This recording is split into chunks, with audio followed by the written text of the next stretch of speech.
চলো আজ তোমাদেরকে দেখাই রান্নার পর রান্নাঘরটাকে আমি কিভাবে ক্লিন করি। তো আমার এদিকে রান্না বান্না হয়ে এসছে। আজ করছি মাছের ঝোল আর নিম বেগুন ভাজা। আমার ছেলে আজ ভালোভাবে খাবে। ওই তেতো জিনিস যেমন ধরো উচ্ছে নিম খুবই পছন্দ করে। রান্না শেষ করে কড়াইগুলো সব ঘাটে রাখছি। শাশুড়ি মা ঘাটেই মাছ ধুচ্ছিল, তো মাছগুলো এবার থালাতে ভরে ফ্রিজে রেখে দিলাম।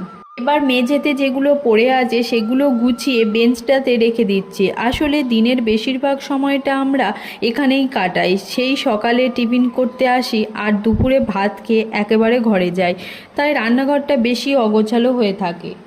আমি একদিকে গুছিয়ে রাখছি আর ও খবরের কাগজ নিয়ে সেগুলো ছিঁড়ছে।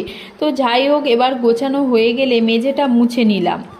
আমরা যেহেতু এই মেঝেতে বসেই খাওয়া দাওয়া করি, তাই ভাত তরকারিগুলো একেবারে নিয়ে এলাম।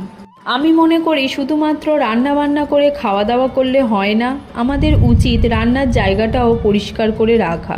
ওভেনটা সাবান দিয়ে নিলাম আর এই ওভেনের পাশের টালিগুলোও সাবান দিয়ে নিচ্ছি। প্রতিদিন রান্নার পর এগুলো ভালো করে সাবান দিয়ে দিই, না হলে এই জায়গাটা তেলচিটে হয়ে থাকে। তোমরা আজ দুপুরে কি রান্না করলে কমেন্টে বলো।